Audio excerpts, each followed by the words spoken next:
Let's get ready to rumble! Breaking news, ladies and gentlemen. The WBA has now ordered Gervonta Davis, the lightweight WBA champion, to fight the Phenom in the 135-pound division, the long-awaited mandatory challenger, Floyd Schofield, Kid Austin. There's people out there that says, you know what? This is the perfect time for Floyd Schofield, Kid Austin to fight Gervonta Davis because of his layoff, right? And then there's other people out there that's saying, damn, Kid, be careful what you wish for. Now, the WBA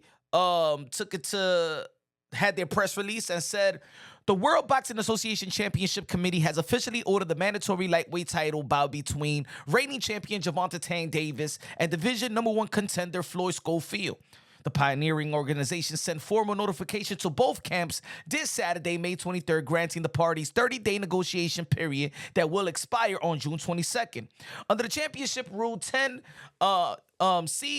C.10, title defense periods. Champions in all divisions outside the heavyweight are required to defend their titles every 9 months from the date that the championship was obtained. In Davis' case, his last appearance came on March 1st, 2025, when he retained his title via majority draw, controversial draw, versus Lamont Peterson out here in the Barclays Center. You already know that was highly controversial. I think that it should have been some type of disqualification when Gervonta Davis, you know what I'm saying, started grabbing his eye and said, "Oh, my eyes is burning." He turned around and his eye got wiped by Calvin Ford. That right there, when you turn around and go to the corner and the corner touches you or attends to you, within the minutes of the rounds, that is an automatic disqualification.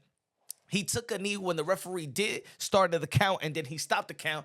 When they looked back and review what transpired, that should have been called a knockdown. So, of course, in the sport of boxing, there is, some politics and things of that nature. Gervonta Davis does bring the bag. The boxing world is the Wild Wild West, but a lot of people did want to see the rematch between Gervonta Davis and Lamar Roach, but Lamar Roach did fight Pitbull Cruz, and we thought they was going to get Gervonta Davis versus Pitbull Cruz. Now, this doesn't mean, because Gervonta Davis could easily be like, you know what? I don't want to fight this guy, and he let go of his belt. It's not going to devalue, to be honest, it's not going to devalue Gervonta Davis. It's not gonna do it. But this is the right step for Floyd Schofield, Kid Austin's team, Golden Boy Promotions, to seek for this fight. Maybe if I was Gervonta Davis, I would look for this fight as well. I think there's a fight that is a fighter that's going to come and fight. You know what I'm saying? And shout out to Floyd Schofield, Kid Austin's dad. Pressing for this fight. Maybe he had to call, his legal team like, hey, yo, press the WBA. They're not gonna let it just sit here as mandatory challenger for a long time and not getting the biggest fight when we in position to get not only a championship fight, but probably one of the biggest attraction in the sport of boxing in this side of the pond. And I think they did a great move in pressing for this fight, going for this fight. They could have fought the Shakur Stevenson in rehab season this last year, but we all know what that transpired, which he felt ill and he couldn't the BBBC, the British Board of Boxing Control, did not let Kid Austin step aside that ring that Saturday, even though that his father wanted him to get the pass from the commission. But this is another opportunity to get a big fight. In his last outing, Floyd Schofield, Kid Austin knocked out Tevin Farmer in the first round. Surprised a lot of people. Tevin Farmer gave Cepeda a run for his money.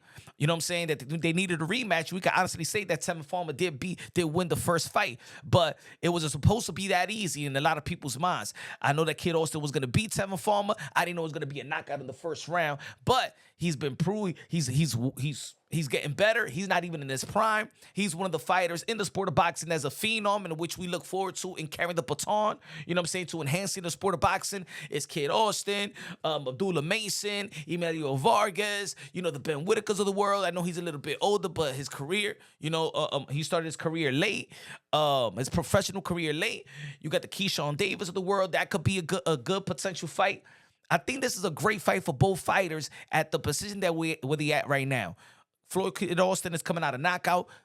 Great fighting. I believe that Tevin Farmer was a southpaw as well, very defensive. So if you think about it, this is a perfect tune-up fight a Tevin Farmer that they had, that you could see it as a two-up fight. I know that they didn't go extra rounds, but you could see that this is the perfect fight to head into a Gervonta Tan Davis fight. That fight that just transpired for Floyd Kid Austin. Now for Gervonta Tan Davis, his layoff, you know what I'm saying? Is he 100% mentally ready, you know, to step back in the ring professional? It looked like he's out there jogging, looking in shape.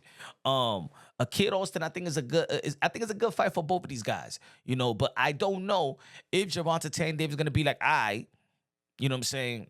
I don't need the belt. I mean, sometimes I don't even know when I have the belt or when you know what I'm saying? Remember when he was going to be fighting Leo Santa Cruz and he's like, I don't know what belt we fighting for. So I don't think that Gervonta Tan Davis cares about the belt. If he gets stripped, remember they put him on champion in recess because he was going through his case, and then they didn't have a fight, so they gave him the belt back. So I don't think that Gervonta Tan Davis cares about the belt. Hopefully he cares about this opponent. I think it's a good opponent. I think that you know, they've been linked to one another. They did go out there and they was in the Sean Porter camp together while Sean Porter was preparing for Terrence Bud Crawford that year. So I know they're very familiar with each other. I heard they worked out together in Florida several years back. So I think that they know each other. They know each other. I don't know how well they know each other. They've seen each other work out in different camps. They've been in camps together. So I think the makeup of this fight is a very entertaining fight. Kid Austin is a very entertaining fighter, and Gervonta Tan Davis has proven to be box office entertaining as well. This could be one of the fight of the year. Will Floyd Schofield, Kid Austin be as disciplined and be prepared for a 12-round bout? Because Gervonta Tan Davis, as much as he's an explosive guy, he's very, very smart. His IQ, I think a lot of people don't credit the IQ of Gervonta Tan Davis. I know they see the last fight. I don't think that his mind was in that fight. You could see it leading up to the fight. He really didn't want that fight, but I think that Gervonta Tan Davis is one of the most accurate power punchers in the sport of boxing. He does not waste movement. He does not waste punches. He's very, very smart. He got twitch muscle. He could see the fastest hands. Look at the fight with Ryan Garcia. He was dodging every left hook. Like, you know what I'm saying? And there's a lot of people that can't dodge a Ryan Garcia left hook. And that ish looked easy for Gervonta Tan Davis. So the young bull got it cut for him. Is he ready for Gervonta Tan Davis? Is Gervonta Tan Davis ready to step inside the ring? Is he mentally ready? Is he mentally prepared to dare to be great and be great? That's the question that Gervonta Tan Davis have. Youth. Then he needs to answer. Is Youth going to beat him? Is he going to be dedicated to this fight, mentally and physically ready? Or there's just another fight that he's going to get a bag and have a lackluster performance like he did with Lamar Roach? And Floyd Schofield, Kid Austin, looking at this is the biggest fight. It can't get no bigger than this for Floyd Schofield, Kid Austin. He's highly determined, and he's been wanting this type of fight for a very, very long time. He stays in the gym. He's a gym rat, and he's a machine. He's ready to go. He's ready to make a point. Is Gervonta Tan Davis going to stop him? We don't know, but it's a great fight. Y'all already know. Tune in. This is Punch Wrong Boxing, a.k.a. Mr. Moonshine himself. Love you. God bless. And on to the next.